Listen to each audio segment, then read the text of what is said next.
मंगलाचरण करेंगे।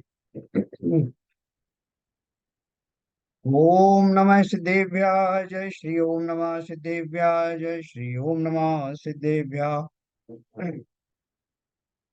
मंगलम भगवान वीरो मंगलम गौतमो गणे मंगलम कुंद कुंदाद्यो जयंदर्भोस्तु मंगलम सर्वमंगल मांगल्यम सर्वकल्याणकारकम प्रधानम सर्वधर्माणां जैनम जयतु शासनम जैनम जयतु शासनम जैनम जयतु शासनम।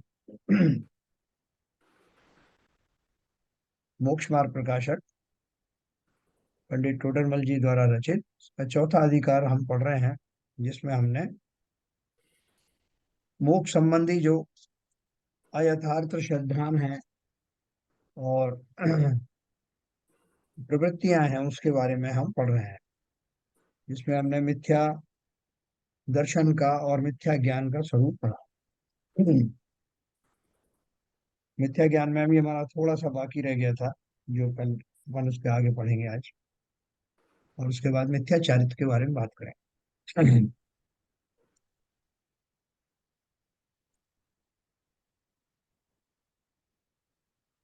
अपन ने ये बात पढ़ी थी, देखो यहाँ।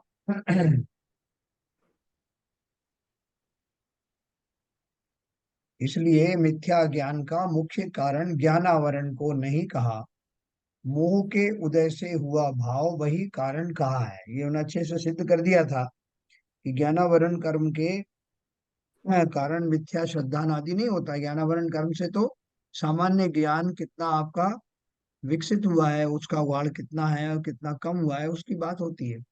वह सम्यक ज्ञान सम्यक या मिथ्या ज्ञान की बात नहीं होती। तो फिर बोले मिथ्या ज्ञान का मुख्य कारण ज्ञानावरण को नहीं कहा, मुंह के उदय से हुआ भाव वही कारण है। ये अपने आप को क्लियर हो गया। और एक प्रश्न किया है यहाँ, फिर प्रश्न है कि ज्ञान होने पर श्रद्धान होता है, इसलिए पहले मिथ्या ज्ञान कहो बाद में मिथ्या दर्शन कहो।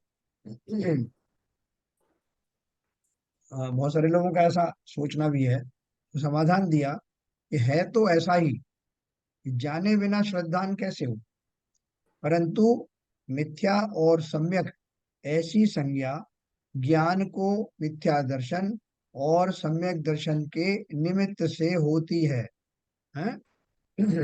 तो ज्ञान में जो भेद पड़ता है कि ये कौन सा ज्ञान है, सम्यक ज्ञान है सम्यक या मिथ्या ज्ञान है, इसका टाइटल कहाँ से पड़ता है?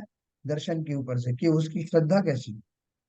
जैसे मिथ्या दृष्टि और सम्यक दृष्टि सुवर्ण आदि पदार्थों को जानते तो समान है ना। एक सम्यक दृष्टि को एक सोना दिया जाए और मिथ्या दृष्टि को दिया है, तो दोनों उसको देख के कह देंगे कि सोना है। वही जानना मिथ्या दृष्टि के मिथ्या ज्ञान नाम पाता है और सम्यक दृष्टि के सम्यक ज्ञान नाम पाता है। तो हमें मालूम है कि ये जो सम्यक दृष्टि है, इसका ज्ञान सही दिशा में काम कर रहा है। तो जानने के अर्थ में तो दोनों ही सोने को सोना ही कहने वाले। इसी प्रकार सर्व मिथ्या ज्ञान और सम्यक ज्ञान को मिथ्या दर्शन और सम्यक दर्शन कारण जानना। सर, तो यहाँ पर हमारे, हाँ एक प्रश्न। बोलिए। सम्यक दृष्टि ने उस सोने को देखा, सोना उसका बताया, हाँ ये सोना ही है। हाँ और मिथ्या दृष्टि ने भी देखा, दोनों ने हाँ सेम। तो सम्यक दृष्टि का इसमें जो अ, तत्व ज्ञान का जो हाँ ज्ञान है, हाँ। ये वो कहाँ इसका प्रूव हुआ? उससे इसका विवेचन कैसे करेंगे? हाँ, वो मैं कर रहा हूँ अभी।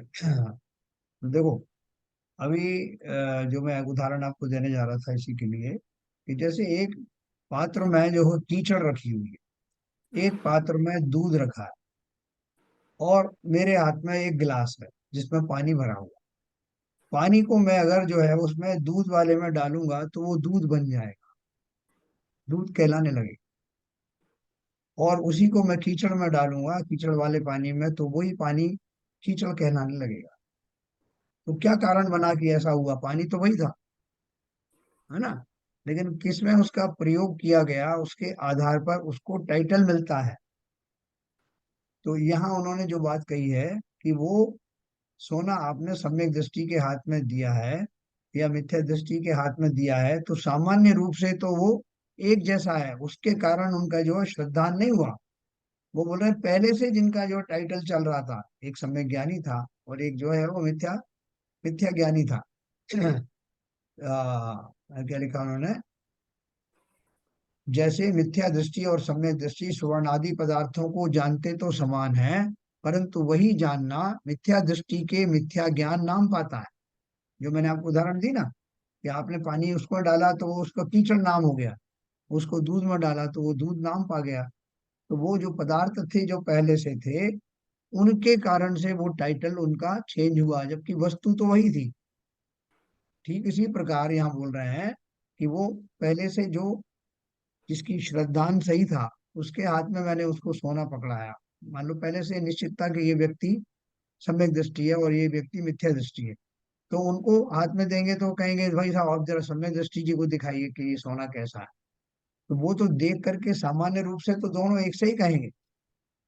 ये बात अलग है कि जैसे आपने कहा तत्व ज्ञान का जो प्रयोग वो सम्यक दृष्टि उसमें कैसे करेगा। तो एक व्यक्ति तो उसको ऐसा मानेगा ये स्वर्ण है, ये मेरे बहुत काम का है, ये मेरे भौतिक सुखों में बहुत कारणभूत है, इससे जो पैसा वैसा आएगा ये मेरे बहुत सुख का कारण बनेगा।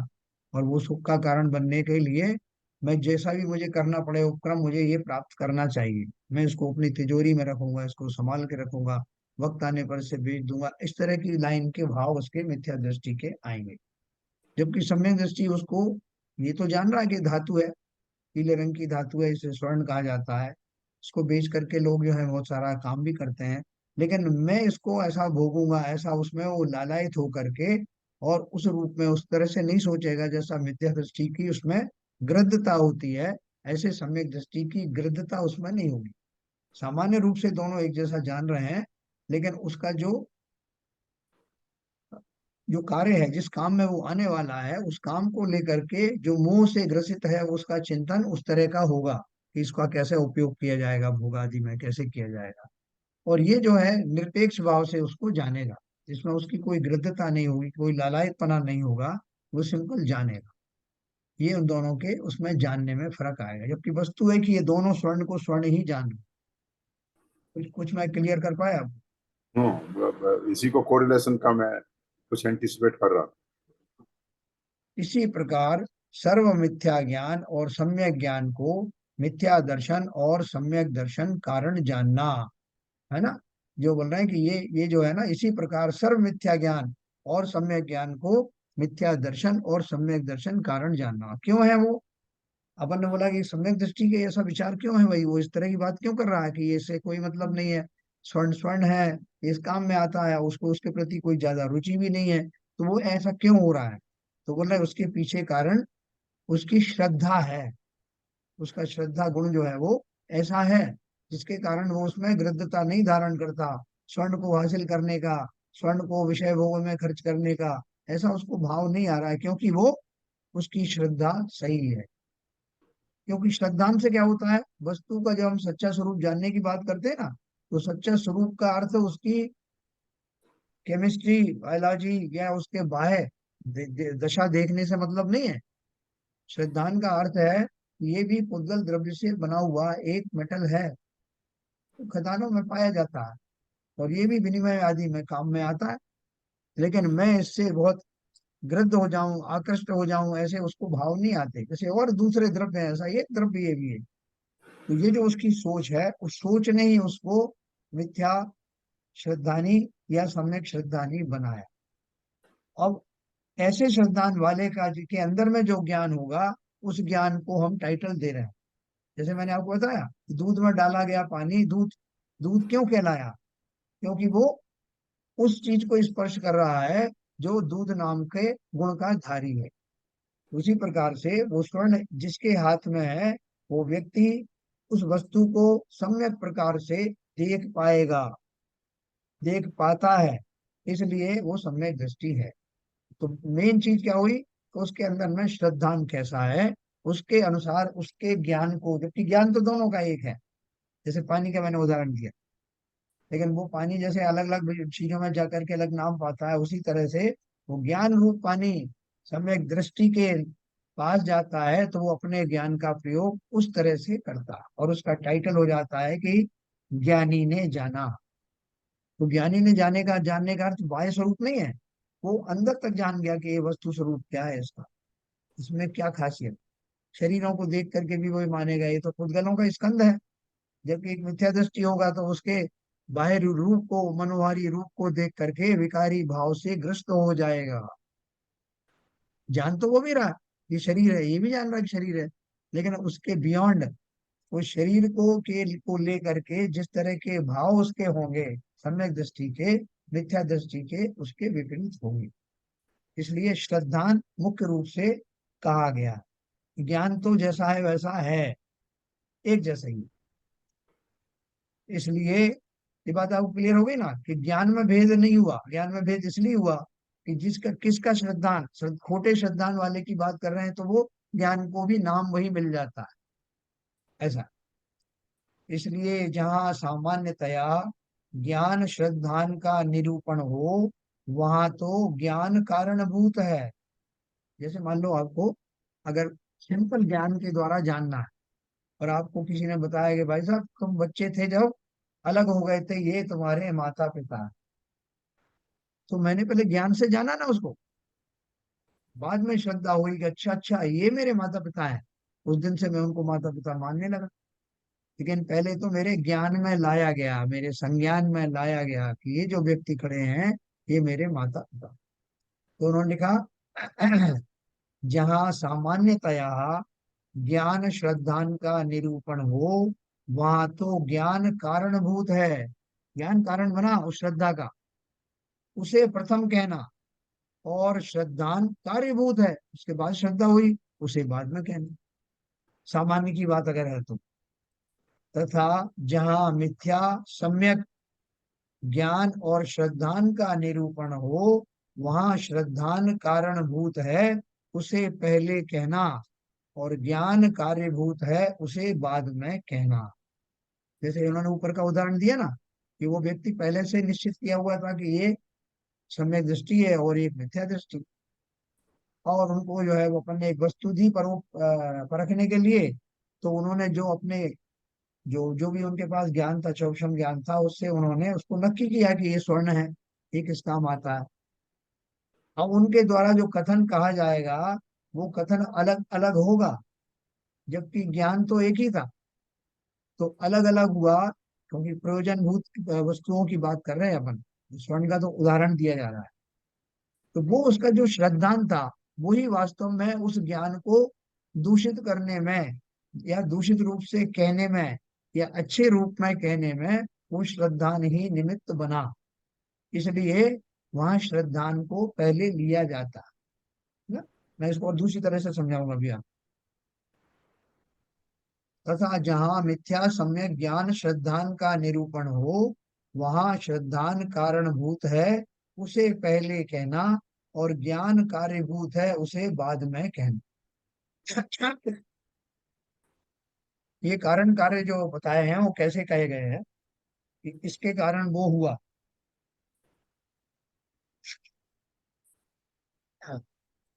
ये बोल रहे हैं कि आप पहले और बाद में किसको कहेंगे, ज्ञान को पहले कहेंगे कि श्रद्धान को कैसे कहेंगे। तो बोल रहे हैं कि जहाँ जैसा टॉपिक हो उसके हिसाब से उसको कहा जाता है। सामान्य ज्ञान का तो अपन ने बता दिया कि ज्ञान पूर्वक श्रद्धान हुआ, तो वहां पर तो उस दृष्टि से कहा जाएगा। लेकिन वहां तो ज्ञान कारणभूत है, उसे प्रथम कहना, और श्रद्धान कार्यभूत है, उसे बाद में कहना। तथा जहाँ मिथ्या सम्यक ज्ञान श्रद्धान का निरूपण हो कि ये मिथ्या दृष्टि है कि सम्यक दृष्टि है, वहां श्रद्धान कारणभूत है, उसे पहले कहना, और ज्ञान कार्यभूत है, उसे बाद में कहना। जैसे मेरा ज्ञान का व्यापार चल रहा, मुझसे कहा गया कि आप जो है ये निर्णय लो कि ये इतने सारे लोग खड़े हैं, इनमें से आपके कौन से माता है कौन से पिता। तो मैंने कई बार गया, मैं कोई गलत जोड़े को मैंने हाथ लगा के बता दिया कि ये मेरे माता पिता हैं। तो वहां से आंसर आ गया नो, गलत है, रॉन्ग है। फिर दूसरे जोड़े पे हाथ रखा तो फिर आंसर आ गया कि रॉन्ग है। फिर एक सही जोड़े को मैंने जा करके पकड़ा और उस पे हाथ रखा कि साहब, मैंने उनके लक्षण देखे, कुछ मेरे पास तरीके थे, और उसके बाद उन पे हाथ रखा तो वहां पे मशीन के ऊपर टिक मार्क आ गया कि करेक्ट। तो वो जो करेक्ट आया, उस समय मेरी श्रद्धा उनके ऊपर मजबूत हुई। किस जोड़े के ऊपर? मैं जो जोड़ा मैंने फाइनली सेलेक्ट किया और वो जिसके ऊपर करेक्ट वो जो आया, तो वो मुझे मेरे श्रद्धान में लक्षणों के कारण आ गया। इसलिए उस समय जिस ज्ञान ने ये निर्णय लिया कि यही मेरे हैं, तो वो ज्ञान को भी सम्यक कहा गया। क्योंकि जो जिस समय मेरी श्रद्धा सम्यक हुई, उस समय रहने वाले ज्ञान को ही सम्यक ज्ञान कहा जाता। ज्ञान तो पहले से भी था और भी चल रहा था, लेकिन उसको सम्यक नाम कब मिला? जब उसने सही वस्तु का निरूपण कर लिया, सही वस्तु को श्रद्धान में लाया कि यही मेरे माँ बाप है। तो जिस ज्ञान ने उस श्रद्धान में मदद करी, वो ज्ञान भी सम्यक कहलाया।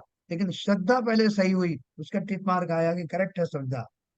तो जिस ज्ञान ने उस श्रद्धा को निरूपित किया, वो ज्ञान सम्यक ज्ञान कहलाया। ये तो एक वहां श्रद्धा। सिचुएशन है सर, हाँ। एक सिचुएशन बन सकती है। हाँ। जैसे वो बच्चे ने एक पहले जोड़े को देखा, वो नेगेटिव आया आंसर। दूसरे को देखा, वो नेगेटिव आया। तीसरे को देखा तो बाई चांस की बात थी कि वो ओके हो गया। हाँ। तो ऐसे कैसे क्वालिफाई कर सकते हैं कि उसका श्रद्धान उसमें था, इसलिए वो तो ट्रायल एंड एरर मेथड से अपने सिलेक्ट कर रहा था। नहीं, वही तो मैंने आपको कहा कि उसने विशेष लक्षणों को देखा, लॉजिक से सोचा। पहले जो हिट एंड ट्रायल कर रहा था, उसमें भी कुछ लॉजिक लग रहा था, लेकिन लॉजिक गलत थे। लेकिन जब उसने सही लॉजिक लगा करके सोचा, तो उस समय जो उसका श्रद्धान बना कि हो ना हो यही मेरे माता पिता। तो वो जो सही लॉजिक है, वो logic is the important thing. वो लॉजिक के द्वारा उसने सोचा और सोच के निर्णय लिया कि यही मेरे माता पिता है। तो वो जो लॉजिक है, जिन लक्षणों के द्वारा उसने सोचा, हिट एंड ट्रायल में मेथड से नहीं, जो लॉजिक लगा करके उसने सोचा, और उससे जो श्रद्धान बना, तो श्रद्धान से उसका मैच कर गया कि जो हकीकत थी, और श्रद्धान एस्टेब्लिश हो गया। तो जिस ज्ञान ने, यानी जिस ज्ञान पूर्वक उसने लॉजिक लगाए, वो दोनों ही सम्यक कहलाएंगे। लेकिन उसके लिए श्रद्धान को पहले क्यों लिया? क्योंकि वो ज्ञान में श्रद्धान को सच्चा करने के लिए ही प्रयोग कर रहा था। तो जिस समय सही श्रद्धान के ऊपर ज्ञान गया, उस समय श्रद्धान तो सही हो ही गया, सही श्रद्धान के ऊपर लॉजिक पूर्वक गया। उस ज्ञान को जो उस समय मौजूद था, उसको भी सम्यक ज्ञान कहा।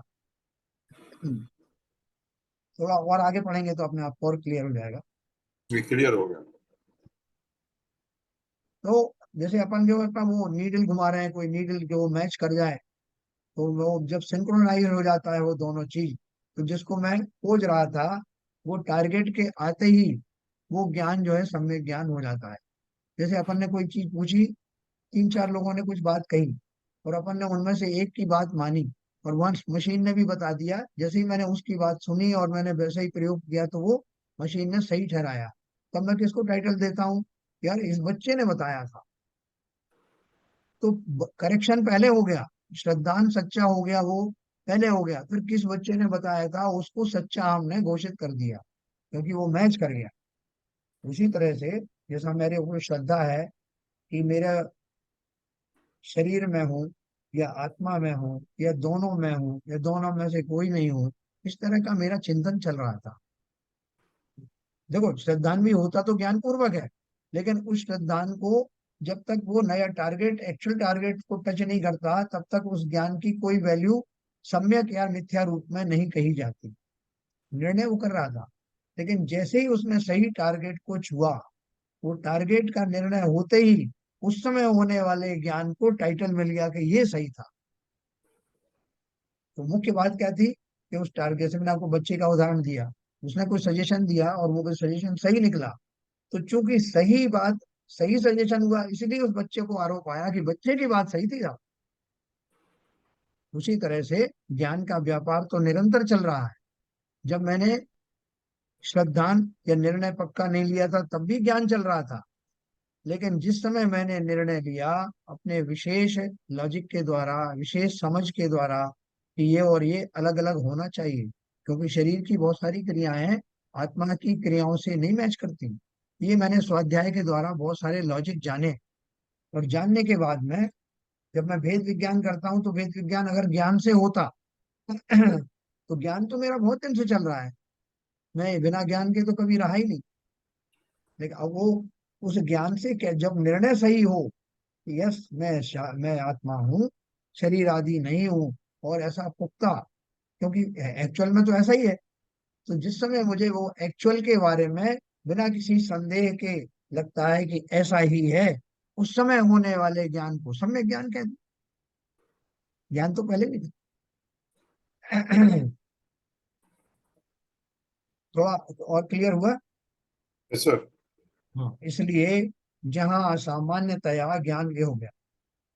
फिर प्रश्न है कि ज्ञान श्रद्धांत तो युगपत होते हैं, जो मैंने आपको जैसे बताया कि जिस समय श्रद्धान हुआ उस समय ज्ञान का व्यापार भी चल रहा था, तो दोनों अलग अलग थोड़ी हुए, एक साथ हुए प्रकट। तो उन्होंने बोला, प्रश्न है कि ज्ञान श्रद्धांत तो युगपत होते हैं, यानी एक साथ होते हैं, उनमें कारण कार्यपना कैसे कहते हो? कि साहब ज्ञान बना कारण श्रद्धा का, या श्रद्धा बनी कारण ज्ञान का, ऐसे आपने अलग अलग कैसे कहा? तो उसका उदाहरण दी, उसका आंसर दिया। समाधान, वह हो तो वह हो, इस अपेक्षा कारण कार्यपना होता है। ये कारण किसे बोलते हैं? सब इनके कारण से ये कार्य हुआ, तो कार्य का होना कार्यपना है, और जो कारण से हुआ वो कारण है। तो कारण कार्यपना का अर्थ है ये है, जैसे दीपक और प्रकाश युगपत होते हैं। दीपक का अर्थ है यहाँ जलने से है, उसकी बाती में जो ज्योति जल रही है, यानी बाहर का मिट्टी का दीपक से मतलब नहीं है, वो पूरा दीपक जब प्रज्वलित होता है। जैसे दीपक और प्रकाश युगपत होते हैं, यानी इधर बत्ती जली और उधर प्रकाश हुआ। तथापि दीपक हो तो प्रकाश हो, इसलिए दीपक कारण है और प्रकाश कार्य है ना? जैसे दीपक जलना और प्रकाश होना एक साथ हुआ, जिस समय जिस क्षण में उसमें वो आग आई, उसी क्षण में वो प्रकाश हो गया। तो बोले लेकिन फिर भी उसमें कारण कार्यपना इसलिए खोजा जाता है कि अगर दीपक होता ही नहीं तो प्रकाश कहाँ से होगा। इसलिए वहां भले ही घटना एक साथ घटित हुई हो, लेकिन उसका उद्गम स्थान, उसका सोर्स क्या था? तो दीपक सोर्स था, इसलिए दीपक कारण बना और प्रकाश कार्य बना।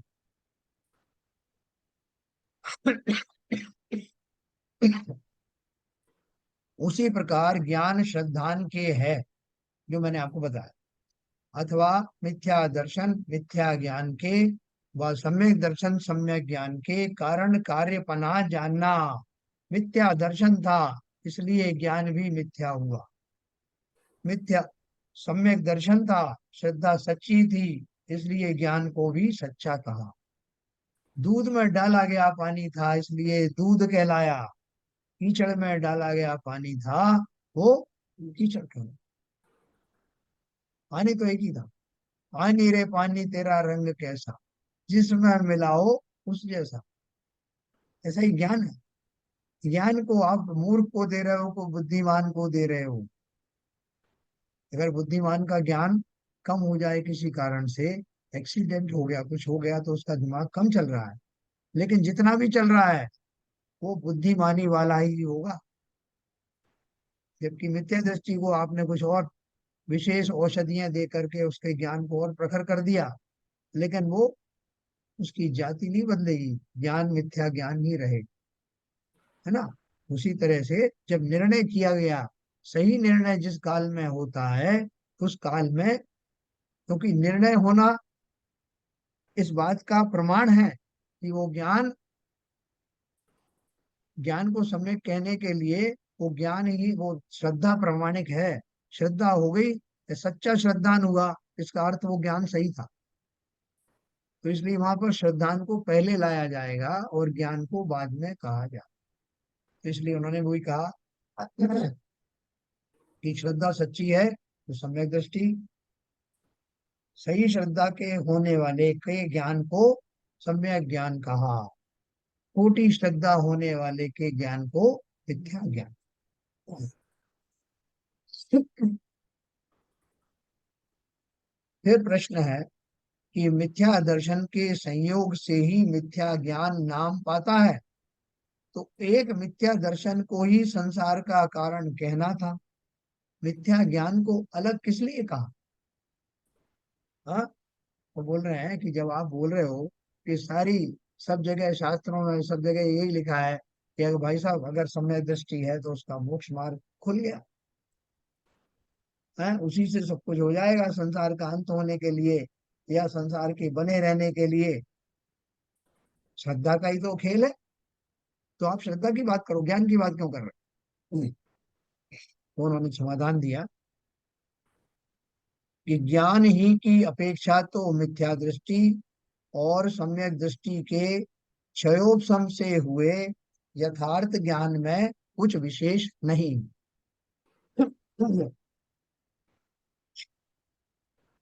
तथा वह ज्ञान केवल ज्ञान में भी जा मिलता है, जैसे नदी समुद्र में मिलती है, इसलिए ज्ञान में कुछ दोष नहीं। जैसे वो पानी का गिलास था ना, पानी तो शुद्ध ही था, वो शुद्ध पानी को अशुद्ध कब कहा जाएगा? मेरी दो श्रद्धाओं से भरे हुए जो कटोरे रखे हैं, उन कटोरों में गिरने के कारण पानी की उपमाएं परिभाषाएं बदल जाएंगी। जब तक उनमें प्रविष्ट नहीं हुआ सामान्य जल है तो सामान्य जल है, लेकिन वही जल कीचड़ में डाला, यानी मिथ्या व श्रद्धान वाले पात्र में डाला, तो मिथ्या ज्ञान कहलाने लगा, मिथ्या पानी कहलाने लगा।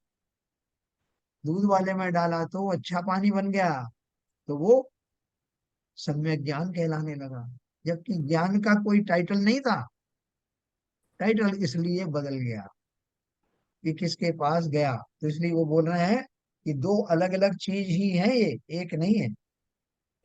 क्यों? क्योंकि ज्ञान तो एकेंद्रीय जीवों को भी होता है,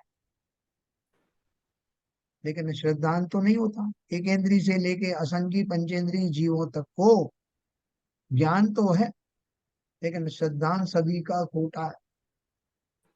और वही संगी पंचेंद्रिय जीव जब सम्यक दृष्टि होता है तो वैसा ही ज्ञान, ज्ञान तो वही वाला था, उसके ज्ञान को सम्यक ज्ञान इसलिए कहा गया, उसकी श्रद्धा सम्यक हो गई। इसलिए श्रद्धान और ज्ञान दो अलग अलग वस्तुएं हैं। एक से कहने से काम नहीं चलेगा, एक ही कहोगे तो वो, अगर हम श्रद्धान के भरोसे रहेंगे कि श्रद्धान ही एक कहो, तो वो बाकी के जो जीव हैं उनके ज्ञान के बारे में क्या चर्चा करें, और उस ज्ञान का क्या रोल है? क्योंकि उन्होंने लिखा यही ज्ञान आगे चलकर केवल ज्ञान बन जाएगा। कौन सा ज्ञान? यही मेरा क्षयोक्षम ज्ञान। ज्ञान कोई अलग तंतुओं से नहीं बनता, एक इंद्रिय के लिए ज्ञान के तंतु अलग होंगे, मेरे लिए अलग होंगे। तो मेरा यही मति श्रुत ज्ञान, देखो एक चीज अंडरलाइन करना, अवधि ज्ञान मने पर्याय ज्ञान नहीं कहा गया कि मेरा अवधि ज्ञान जो है केवल ज्ञान बन जाएगा, या मेरा मने पर्याय ज्ञान केवल ज्ञान बन जाएगा। मेरा ये सामान्य ज्ञान, मति शुद्ध ज्ञान, यही सम्यक होने के बाद में उस सम्यक केवल ज्ञान में मिल जाएगा, कन्वर्ट हो जाएगा। तो ज्ञान की एंटिटी तो इतनी विशाल है, विस्तृत है, लेकिन श्रद्धा का विषय निर्णय होने पर ही श्रद्धान सही या गलत होता है, ऐसा वेद ज्ञान में नहीं पड़ता। हम टाइटल जरूर दे देते हैं, लेकिन ज्ञान के उसमें ऐसा होता नहीं। दूसरी बात, एक बात मैं आपको और बताऊं, जैसे वो जल आपने कीचड़ में डाला या पानी उसमें दूध में डाला, दोनों ही दशाओं में उस पानी के जो पार्टिकल्स हैं, H2O है, वो वैसे के वैसे कण उसके अंदर विद्यमान हैं। आप कहो उसको दूध या कहो कीचड़, लेकिन उसको आप एनालाइज करोगे, उसको साफ करोगे, तो पानी के तो वही कण थे जो इसमें से जाके वहां मिले, उनमें कोई परिवर्तन नहीं हुआ। इसी तरह से ये ज्ञान मेरा सम्यक था जब भी वही था, मिथ्या था तब भी वही था, खाली उनका टाइटल इसलिए बदल गया कि किस में उसको इस्तेमाल किया गया।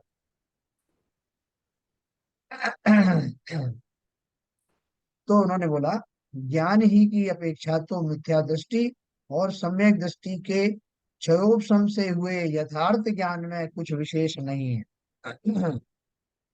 तथा वह ज्ञान केवल ज्ञान में भी जा मिलता है, जैसे नदी समुद्र में मिलती। इसलिए ज्ञान में कुछ दोष नहीं है, परंतु क्षयोपशम ज्ञान जहाँ लगता है वहां एक ज्ञेय में लगता है?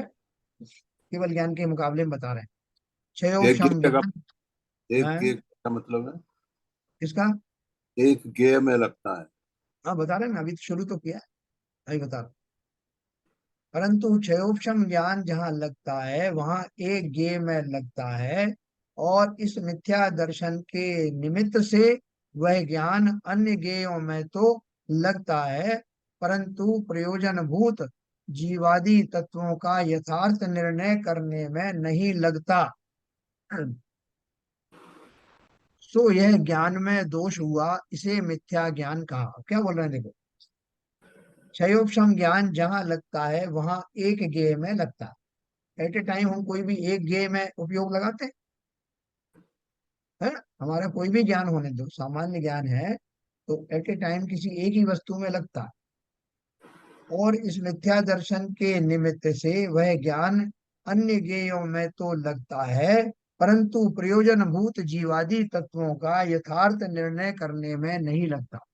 देखो, मेरा जो भी ज्ञान है, अभी मैं बात नहीं कर रहा हूँ कि मिथ्या ज्ञान है या सम्यक ज्ञान। सर एक सामान्य ज्ञान। बहुत ही बेसिक डाउट आ गया एक्चुअली। हम्म, जैसे क्षयोपशम जो शब्द है, अभी तक हम लोग कर्म के लिए समझ रहे थे भी कर्म जो है बंद हुआ है उसका ऑप्शन हो जाए या क्षय हो जाए। हाँ, और अभी इसमें काफी समय से क्षयोपशम ज्ञान के लिए भी इस्तेमाल हो रहा है। तो ये क्वेश्चन ज्ञान तो पहले ज्ञान का उठाया था। ज्ञान का कैसे क्षय होगा, मतलब क्षयोपशम उपशम ये किस तरह से, थोड़ा सा ये क्लियर ये करें। प्रश्न तो अपन ने एक हफ्ते पहले उठाया था। अब नहीं तो वो सबसे अभी इतना हो। पहले लगता है अभी पूरी तरह एब्जॉर्व नहीं हुआ मेरे को, इसलिए वापस हाँ, ये बात कही पूछा है, है। अब ये प्रश्न उठा था। हाँ कि साहब, ये तो जो है वो क्षोभशम हम ऐसा समझते थे कि जो जो खोटे कर्मों के कारण होता है वो। एक्चुअली हमने क्षोभशम को मान लिया कि मिथ्या मिथ्या ज्ञान मान लिया, है ना, ऐसा मान लिया था। लेकिन क्षयोपशम का अर्थ मैंने आपको उस टाइम भी समझाया था। वैसे उसको मैं अगर शास्त्रीय भाषा में आपको समझाऊंगा तो किसका क्षय होता है, किसका उपशम होता है, तो उस भाषा में मैं अभी नहीं समझाना चाहता कि उससे और कंफ्यूजन आपको हो जाएगा। तो इतना मैं आपको समझाना चाहता हूँ कि सूर्य के ऊपर में बादल आ जाते हैं, तो सूर्य तो अपनी पूरी शक्ति से खिला हुआ है, लेकिन उसके ऊपर जो बादल है, कहीं पे कहीं कहीं बादल का जो परत है वो कमजोर है, बीच बीच में से बादल टूटे हुए हैं, तो उनमें से निकल करके सूर्य का प्रकाश आ रहा। तो जितना जितना जहां पर, मेरे शहर में ऐसा होता है कि बादल जो है वो कम रहते हैं, दूसरे शहर में कहीं ज्यादा होते हों। तो जब जब जहां जहां वो सूर्य का प्रकाश पूर्णतः निकल आता है, जहां किसी तरह का कोई बादल की रुकावट ना हो, वो अपने पूर्ण वैभव प्रताप के साथ निकला हुआ है, तो पूरा के पूरा प्रकाश फैला हुआ है, अर्थात पूर्ण ज्ञान है, अर्थात केवल ज्ञान। लेकिन अगर उस सूर्य के प्रकाश में कोई बादलों का आवरण है, वो कहीं कहीं से थोड़ी सी लाइट आ रही है, तो जितनी जितनी लाइट आ रही है उतना ज्ञान का क्षयोक्षम है। अर्थात वो जो आवरण है, वो आवरण या तो किंचित क्षय को प्राप्त हुए हैं या कहीं से रुक गए हैं। वो क्षय उपशम का अर्थ आप समझ लो कि कर्मों के कारण, जिन कर्मों के कारण वो उसका प्रकाश पूरा नहीं फैल रहा था, जिसे ज्ञानावरण कर्म कहते हैं, वो ज्ञानावरण कर्म पूर्णता अगर उदय में आ जाए तो संपूर्ण ज्ञान लुप्त हो जाए, लेकिन वो पूरी तरह से कभी भी उसके ऊपर में वो आता नहीं, है ना। आवरण कभी पूरी तरह नहीं आता ज्ञान के ऊपर, थोड़ा बहुत हमेशा खुला ही रहता है। इसलिए तो एक इंद्रिय जीवों को भी कुछ ज्ञान रहता है। तो जितना ज्ञान का उघाड़ रहता है उसको ज्ञान का क्षयोपशम कहते हैं। क्यों क्यों ये कहते हैं? बात तो शुरू से ही होता है कि शैवक्षम ज्ञान के लिए यूज बहुत दिन से कर रहे हैं, कि जिसका ज्ञान वही का तो क्षयोक्षम होता है उतनी बात समझ में आती है, जिसका ज्यादा क्षयोक्षम है वो ज्यादा बात समझता है। सत्य बात है, सत्य बात है। इसमें क्यों डाउट आया मेरे समझ में नहीं आया। और अपन ने ये बात बहुत, जैसे मैं अभी बात कर रहा हूँ उस दिन भी मैंने यही बात करी किसी तरह। हाँ, तो तो ये ये, तो ये तो कई बार डिस्कस हो चुका है। हाँ, हम ज्ञान जितना आवरण हटता है उतना ज्ञान ज्यादा आता है। ज्ञान आपने का उदय होता है। साधनों का। ज्ञानावरण कर्म का जितना क्षय हो गया, आप ऐसे मान लो मोटे तौर पर, यस। ज्ञानावरण कर्म का जितना क्षय हो गया या उपशम हो गया, उतना उतना उसका ज्ञान का उगाड़ हो गया। और यस। उस उगाड़ को ही क्षोभक्षम ज्ञान कहते हैं। यस। दो जी ही तरह के जी ज्ञान हो सकते हैं, क्षोभक्षम ज्ञान होगा या केवल ज्ञान होगा। ठीक है, या जी तो संपूर्ण ज्ञान होगा, या क्षोभक्षम ज्ञान जिसमें कम ज्यादा हो सकता है वो वाला ज्ञान होगा। आंशिक ज्ञान को क्षोभक्षम ज्ञान कहते हैं। ठीक है सर, उसको मिथ्या ज्ञान जी। से और इससे कोई रिलेशन नहीं है। है ना, मिथ्या ज्ञान तो इसलिए तो देखो, ये डाउट ना आए इसके लिए उन्होंने बोला कि ज्ञान तो सामान्य है, जितना आपके पास है उतना एक हमारे पास है, उतना ही एक विद्वान के पास है, उतना ही एक सम्यक दृष्टि के पास है। उसका उघाड़ हो सकता है कि मैं उस सम्यक दृष्टि के मुकाबले में ज्यादा विद्वान हूं। क्यों? क्योंकि विद्वान की परिभाषा मेरी लौकिक क्या है, कि मेरा ज्ञान का उघाड़ ज्यादा है, बहुत सारे विषय में जानता हूँ, बहुत विद्वता से समझा सकता हूँ। तो उस उघाड़ के माध्यम से मैं उस सम्यक दृष्टि से, जिसके पास भी क्षयोक्षम ज्ञान है लेकिन मैं विद्वान ज्यादा हूँ, लेकिन क्वालिटी इनके हिसाब से उसको सम्यक दृष्टि सम्यक ज्ञानी क्यों कहा? ज्ञान के क्षयोक्षम की मात्रा के कारण नहीं, बल्कि उसके क्वालिटी के कारण। वो क्या निर्णय लेता है, किस तरह का उस ज्ञान का प्रयोग किस डायरेक्शन में कर पाता है, उसके आधार पर मिथ्या ज्ञान या सम्यक ज्ञान कहा जाता है। कुछ क्लियर हुआ क्या? ठीक है। जी जी ठीक है ठीक है। ऐसे ऐसे समझ लो, जो लड़की जी है समझ लो, हम सब लोग बैठे हुए हैं यहाँ पर, हर एक का क्षयोक्षम अलग अलग है ज्ञान का, और भाई साहब का सबसे ज्यादा क्षयोक्षम है। तो इस प्रकार से कह सकते हैं हम, अलग अलग क्षयोक्षम होता है हर एक जीव का। और उसी को जितना जितनी इंटेलिजेंस होती है उसी को क्षयोक्षम कहते हैं। कितना इंटेलिजेंट है, कितनी बुद्धि रखता है। मतलब उसको आवरण से रिलेट कर दें, अगर हाँ आवरण बस जहाँ जहाँ आपने फटा हुआ रेट है कर वहां तो दिया, वहां कर्म के तो हिसाब से वो सोचोगे। क्षय है उस जगह। हाँ, कर्म के और हिसाब जहाँ से सोचेगा जितना तो है वहाँ आराम से उपशम है। नित्य हो गया। आवरण से समझिए, जितना जितना आवरण हट गया उतना हाँ, उतना ज्ञान प्रकट हो गया। उतना क्षय है वहाँ, उतना क्षय है, हाँ, बाकी जहाँ जिन्ना टाइप का है वहाँ उपशम है। क्षय क्षय और उपशम को आप अभी अलग अलग करके मानिए मत। आप तो खाली क्षय उपशम का अर्थ सीधा लगाइए कि इतना इतना आवरण हट गया। हम्म। ठीक है, क्योंकि क्षय उपशम का अर्थ मैं आपको बाद में बताऊंगा। और आवरण हट गया का अर्थ क्या है? एकेंद्रीय जीवों का कम आवरण हटा, इसलिए उसको उनको निगोदिया जी को तो अक्षर के अनंत में भाग के बराबर ज्ञान होता है। ज्ञान होता है का अर्थ क्या है? शक्ति अपेक्षा से तो वो भी केवल ज्ञान का आधारी है, लेकिन उसका जो ज्ञानावरणी कर्म है उसके कारण इतना आवरण पड़ा हुआ है कि जरा सा ही प्रकाश आ रहा है। अभी मनुष्य पर्याय की बात करो, सैनी पंचेंद्रीय मनुष्य पर्याय की बात करो, तो मनुष्य पर्याय में हमारी आपकी जितने भी मनुष्य हैं उनके ज्ञान के उघाड़ की एक रेंज है, जो सभी संगी पंचेंद्रीय जीवों के या मनुष्यों के पाई जाती है। उस रेंज में कौन कहाँ खड़ा हुआ है? मैं मान लो 10 नंबर पर हूँ, आप 20 नंबर पर हो, कोई 30 नंबर पर है। तो ये ज्ञान का उघाड़ है, लेकिन ये इस बात का गारंटी नहीं देता कि मैं सम्यक ज्ञान वाला हूँ कि मिथ्या ज्ञान। ठीक है ना? ये टाइटल उसे कब मिलेगा? जब मेरी श्रद्धान देखा जाएगा कि मेरी श्रद्धा में जो प्रयोजनभूत वस्तुएं हैं उन्हें मैं कैसी मानता हूँ। अब उस पर निर्णय होगा कि भले ही मैं थोड़ा सा क्षम कम है, 10 डिग्री वाला ही हूँ, लेकिन जितना मैं जानता हूँ मैं उतने में मान गया हूँ कि सम्यक क्या है। जैसे वो शिवभूति मुनि थे ना, जो अनपढ़ थे, अंगूठा छाप थे। हम कह सकते हैं कि साहब हमारे मुकाबले में तो ज्ञानी ही नहीं थे, क्या ज्ञान था, लेकिन इतना तो ज्ञान था उनको कि वो जान गए कि दाल अलग और छिलका अलग होता है।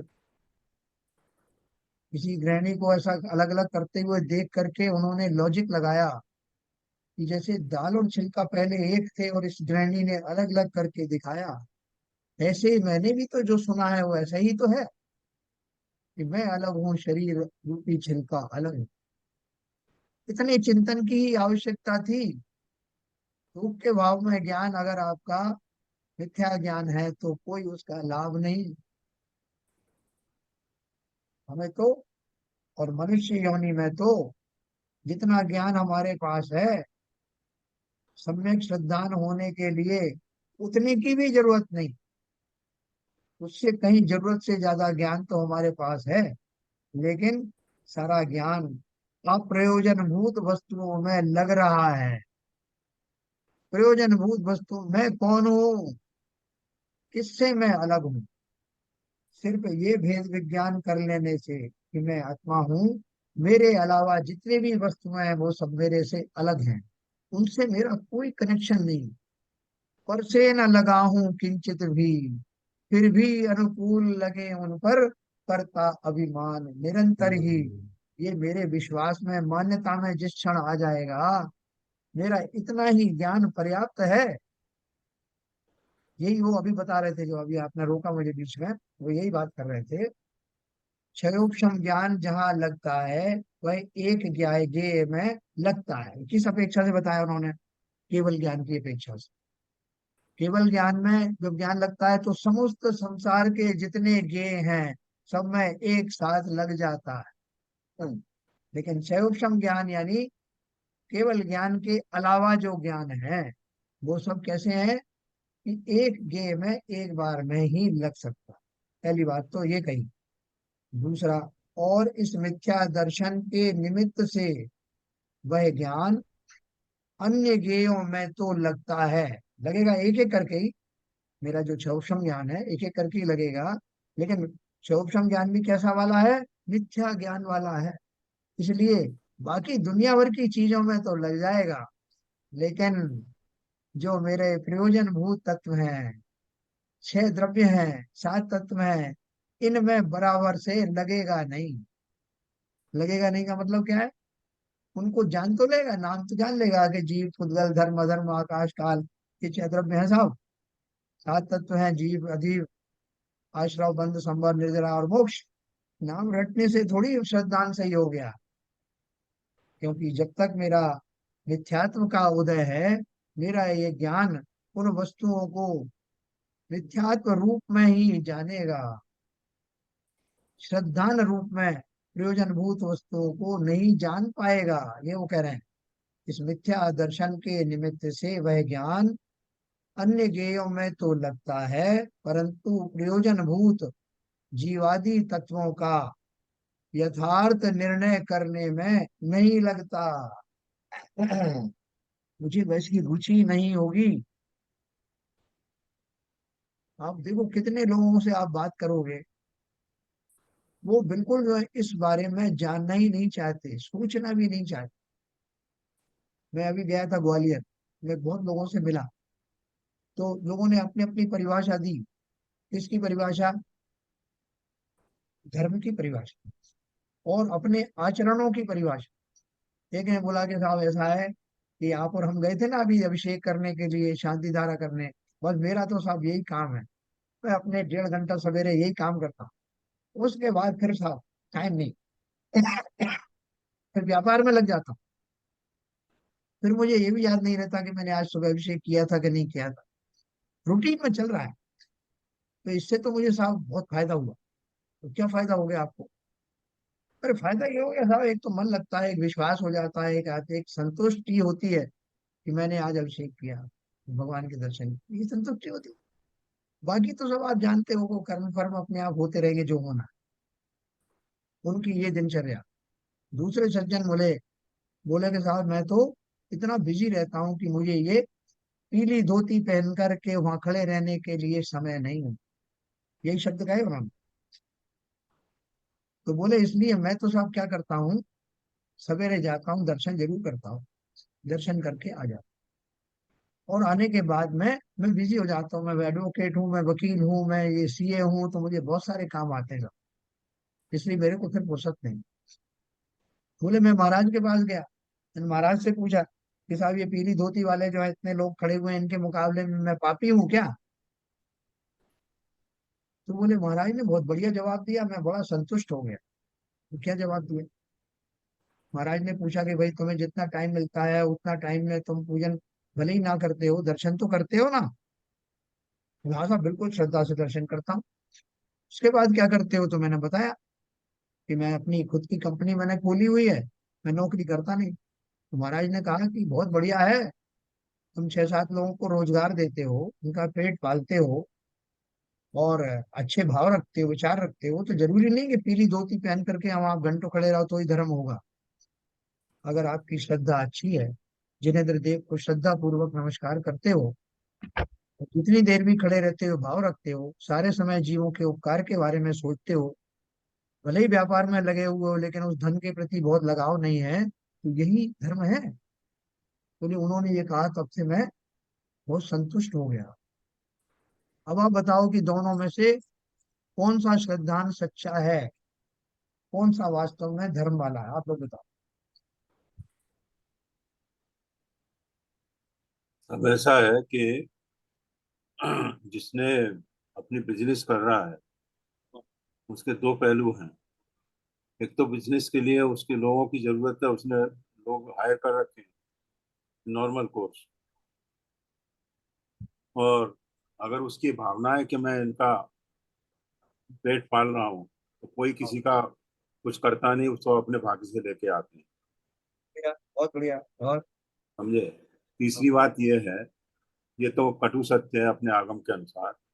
अगर श्रद्धान के साथ उसने दर्शन किए हैं और वो श्रद्धा भाव रखे हैं, तो बजाय इसके पीली धोती वाले को ये अपनी आकुलता लगी हुई है, अरे कब जल्दी से खत्म हो जाऊं, अपना काम करूं, तो ये सब भावों के ऊपर निर्भर है।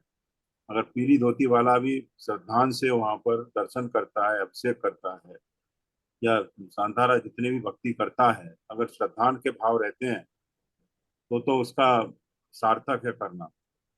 अगर वो केवल रूटीन के लिए, दिखाने के लिए कर रहा है, केवल ये कहने के लिए कर रहा है कि चलो भाई आज मैं अभिषेक को पूजन करके आ गया, मेरी दाढ़ी पूरी हो गई, तो ये सब ये भावों के ऊपर निर्भर है सब, दोनों के, कि कौन सा भाव कैसा रखता है। मेरा अपना विवेचन ये है। बहुत बढ़िया विवेचन है। और कोई करेगा? हाँ, बाबू जी बताओ। मैं भी सी विजन साहब से पूरी तरह सहमत हूँ कि वाह, आप 10 घंटे अगर आप मंदिर में बैठे रहे आप और पीली धोती पहन करके और दुनिया भर को दिखाते रहे कि हम जो है हम बड़े पुजारी हैं, उससे अच्छा वो है जो आदमी 5-10 मिनट बैठ करके भावपूर्वक भगवान के दर्शन करके जाता है और पूरे दिन अच्छी भावना रख करके लोक कल्याण की भावना रखता है, लोगों को सद्व्यवहार रखता है और अपने सहधर्मी भाइयों का ध्यान रखता है। सबसे बड़ा काम हुआ है। और जो आदमी मंदिर में बैठा हुआ है और पीली धोती पहन के पूजा कर रहा है, पूजा करने में आकुलता है और पूजा करने के बाद जाता तब भी पूरे दिन आकुलता रहती है, निराकुल होता ही नहीं है। तो वो तो उसका तो कुछ भी नहीं है। बढ़िया, बहुत अच्छा। और कौन बताएगा? शैलन जी बताओ। शैलन जी नहीं आ रहे हैं अंकल? हाँ नहीं, मैं बताता हूँ आपको। हाँ, देखो, बाहर से तो हम कुछ कह नहीं सकते, अंदर क्या भाव चल रहे हैं उसकी बात है। ये यदि अंदर भाव किसी के भी, जो पूजा करने आया है केवल खड़ा हुआ है, भले ही उसने कपड़े नहीं चेंज किए हैं, भले ही वो साज नहीं कर रहा है, अंदर से उसके भाव कैसे हैं, और जो पूजा कर रहा है, तो अभी जिसके जो भाव है वो उस पर डिपेंड है। ये एक लौकिक बात हो गई, किसी ने किसी को ये कह के बहला दिया कि चलो भाई आपके पास समय नहीं है, आप मंदिर आए, आपने दर्शन करे, ये बड़ी अच्छी बात है। तो इससे कोई मतलब मीनिंगफुल बात तो नहीं निकलती है, क्योंकि इससे ये सिद्ध नहीं होता कि किसके भाव कैसे हैं, वो उस टाइम में वो क्या कर रहा है। मेरा तो ये मानना है।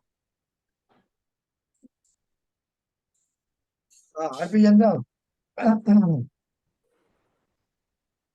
सर ऐसा है, अगर थोड़ी देर मैंने जिनदेव के गुणों का दर्शन करके और चिंतन कर लिया थोड़ा बहुत कि वो क्या कर रहे हैं, कैसे कर रहे हैं, हाथ पे हाथ रखे कैसे बैठे हैं, तो मैं भी हाथ पे हाथ रखे बैठना चाहता हूँ। हाँ अगर थोड़ा बहुत भी मेरे दर्शन में शक्ति है, मेरे भाव में लगे हुए हैं, तो उनके गुणों का चिंतन करके सही है, सही मार्ग तो वही है। देखो ये अपना ये बहुत इंपॉर्टेंट टॉपिक चल रहा है क्योंकि हमारा श्रद्धांत सच्चा होने के लिए ये डिस्कशन हमारे को हमको बहुत क्लियर होना चाहिए। इसलिए सब लोग अपनी पूरी ताकत से इस प्रश्न का उत्तर देना। ये खाली जो है बाहरी परीक्षा की बात नहीं है। हमारा चिंतन अभी किस तरह से सोच रहा है इस बारे में, धर्म को किस रूप में हमने हमें स्वीकार है, कितना मैं इस दिशा में आगे बढ़ा हूँ, ये हमारे अब तक के हुए यात्रा से मालूम पड़ेगा कि हमारा सिद्धांत कहाँ तक पहुंचा। ना आप लोगों ने सबने अच्छा पार्टिसिपेट किया। और कोई कोई तो बताना चाहे तो बताएं कि आपके हिसाब से क्या होना चाहिए, कैसे मैं हो। प्रयास करूं। हाँ बोलिए। ये चीज इस पर डिपेंड करती है कि हम दर्शन कर रहे हैं कि भगवान के गुणों को दर्शन करके चिंतन कर रहे हैं। केवल भगवान की प्रतिमा का दर्शन कर लिया लौकिक भाव से कि मैंने ये काम कर लिया तो एक अलग बात है, और दर्शन रियल दर्शन करे तो वो कहना चाहिए कि वास्तविक दर्शन किए, वास्तविक शांति धारा की, या जो कुछ भी किया। उसके बाद तो दिन भर कोई लोक कल्याण का सोचता नहीं है। जब व्यवहार में रहते हैं तो अपने बिजनेस में ही लगे हुए हैं, लोक कल्याण का नहीं सोचते। महाराज से किसी से बात करते हैं तो किसी का दिल नहीं तोड़ते, वो उनकी बात हाँ को ही कह देते हैं। इसीलिए उन्होंने कहा बहुत अच्छी बात है, जितना टाइम मिलता है उतना तो कर रहे हो। इसलिए महाराज जी कभी किसी की बात को निगेटिव नहीं लेते, उनको उत्साहित करके ही वो भेजते हैं। बहुत सही बात, बिल्कुल सही बात। तो अपन कैसे संतुष्ट हो कि मेरे द्वारा धार्मिक आचरण संपन्न हो रहे हैं, मैं आगे बढ़ रहा हूँ, ये नीरजा जी कैसे पता लगे। ये तो अपनी एनालिसिस से ही पता लगेगा, ये अपनी सेल्फ एनालिसिस होगी। दूसरा जाना कोई नहीं समझ सकता है कि हमारे मन में क्या है, हम किस तरह से दर्शन कर रहे हैं, हमारे मन में क्या भाव चल रहे हैं। ये तो हम अपने आप से, अपने व्यवहार से अपने आप को ही एनालाइज कर सकते हैं और निर्णय ले सकते हैं, दूसरा जाना नहीं कर सकते। बहुत बढ़िया। हाँ, देखो ये जो आपने बात कही वो बिल्कुल सही कहा कि भाई महाराज से पूछोगे तो महाराज तो उसको पॉजिटिव एस्पेक्ट बताएंगे। उनको जी ना किसी को डांटना है ना ये डपटना है। लेकिन हर व्यक्ति खुद अपने आप एनालाइज करे कि क्या जी मैं उनके इस स्टेटमेंट्स को अपनी संतुष्टि में जी साधन मान करके और मस्त रह जाऊं कि देखो महाराज जी अपने ने भी कही। पैरामीटर्स हमें अपने आप डिसाइड करने पड़ेंगे। हाँ, क्योंकि भाई साहब हमारे हमारे हाँ बोलिए बोलिए बोलिए प्रतिभा। भाई साहब मेरा मेरा भी पहले जैसे कि हम लोग मंदिर क्यों जाते हैं।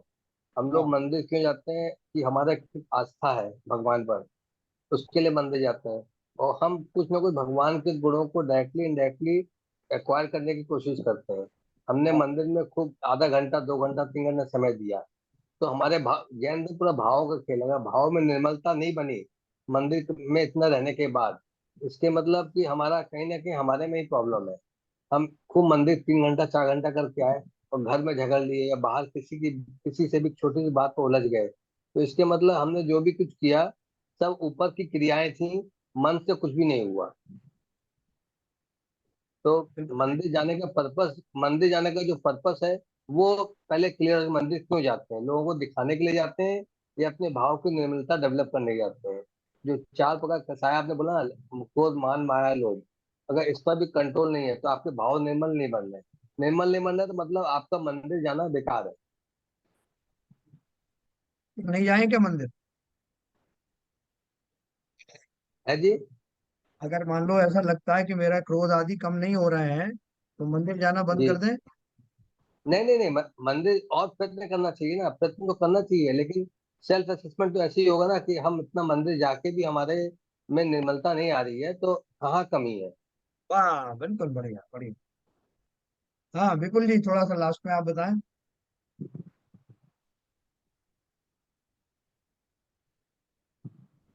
नहीं सर, सेम ही है जो सबने कहा। मैं सभी मतलब सेम ही है कि भाव भाव प्रधान धर्म है। और अ, लेकिन इतना भी जरूरी नहीं है कि जो धोती पहनते हैं उनके भाव नहीं होंगे। वो भाव हो भी सकते हैं, नहीं भी हो सकते हैं।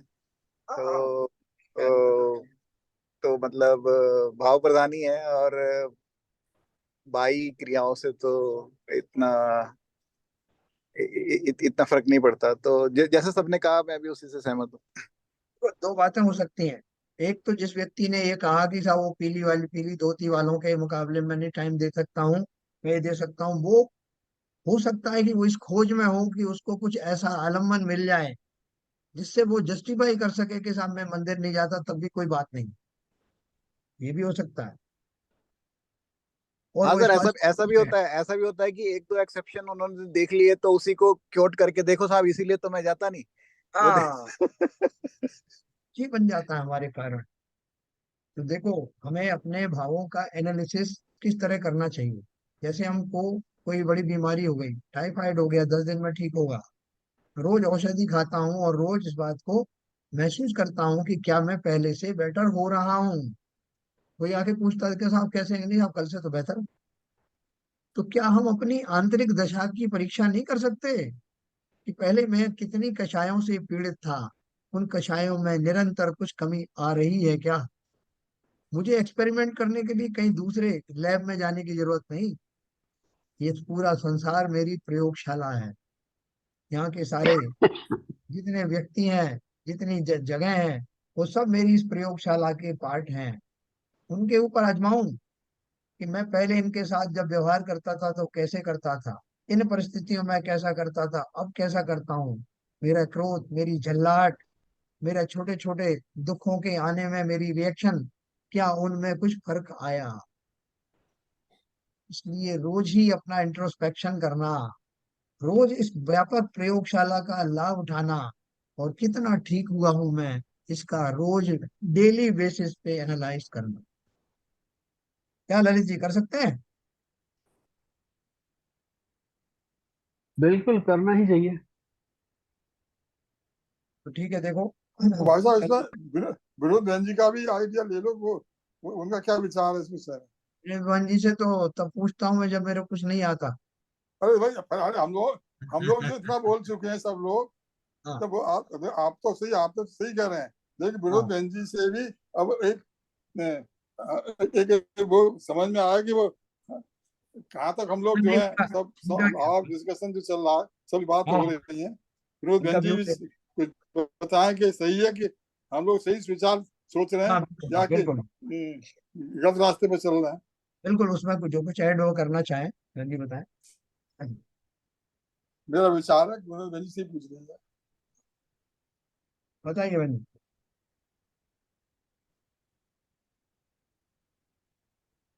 मैं क्या बता सकते हैं इसमें। नहीं बहन जी, सही आप है। अरे हम आपके व्यूज हमारा बताएं। सिद्धांत है कि कभी समझ तो रहेंगे कि क्या हो रहा है, क्या समझ में आ रहा है। दोनों चीजें अपनी अपनी जगह महत्वपूर्ण है, भाव अपनी जगह महत्वपूर्ण है, क्रिया अपनी जगह महत्वपूर्ण है। अगर क्रिया रहित हो जाए तब तो ठीक है, और जब तक क्रिया सहित है तब तक वो भाव पूर्वक क्रिया महत्व, क्रियाएं भी महत्वपूर्ण है तब तक। बस मेरे लिए मुझे तो इतना ही समझ में आता है बस।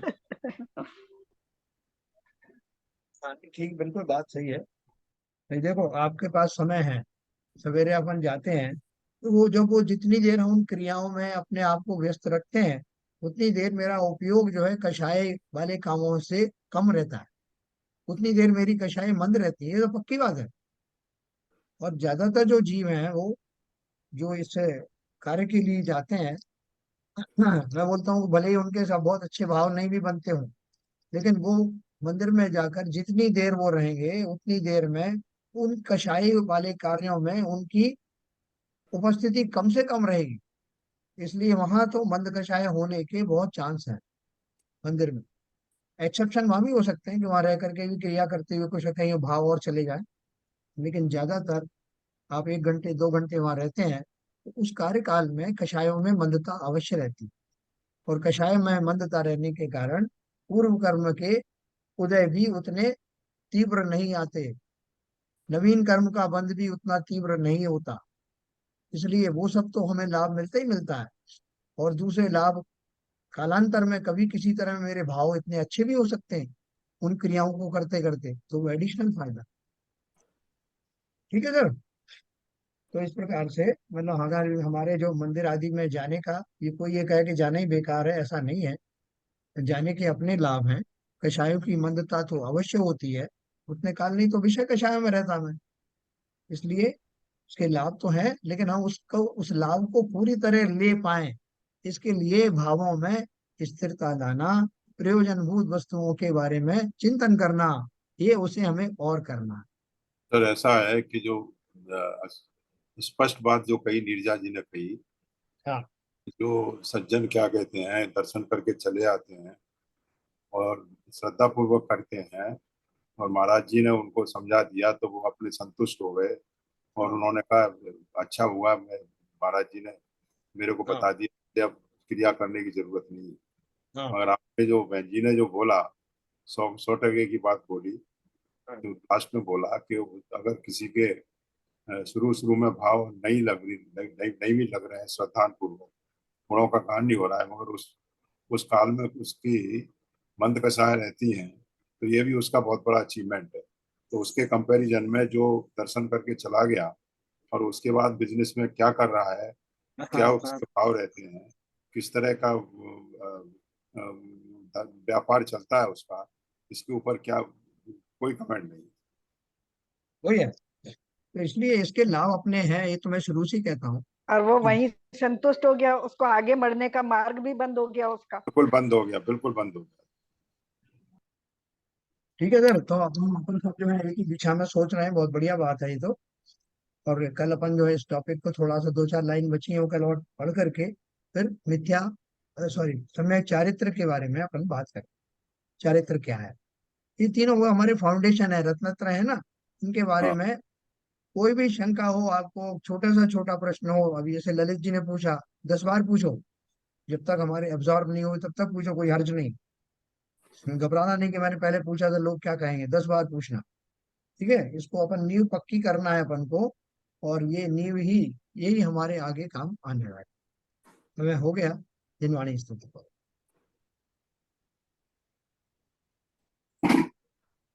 मिथ्यतम नाश विको ज्ञान के प्रकाश विको अपर भास विको भानु सी बखानी है। छहो द्रव्य जान विको बंध विधि भान विको स्वपर पिछान विको परम प्रमाणी है। अनुभव बताए विको जीव के जताए विको काहू न सताए विको भव्य और आनी है। जहाँ तहाँ तार विको पार के उतार विको सुख विस्तार विको यही जिन वाणी है। हे जिन वाणी भारती तो हे जपू दिन रैन, जो तेरी शरण आ गए सो पावे सुख चैन। यह वाणी के ज्ञान से सूझे लोकालो, तो वाणी मस्तक धरो सदा देते हैं धो, सदा देते हैं धो। जिनवाणी माता की जय। नमो कर्म।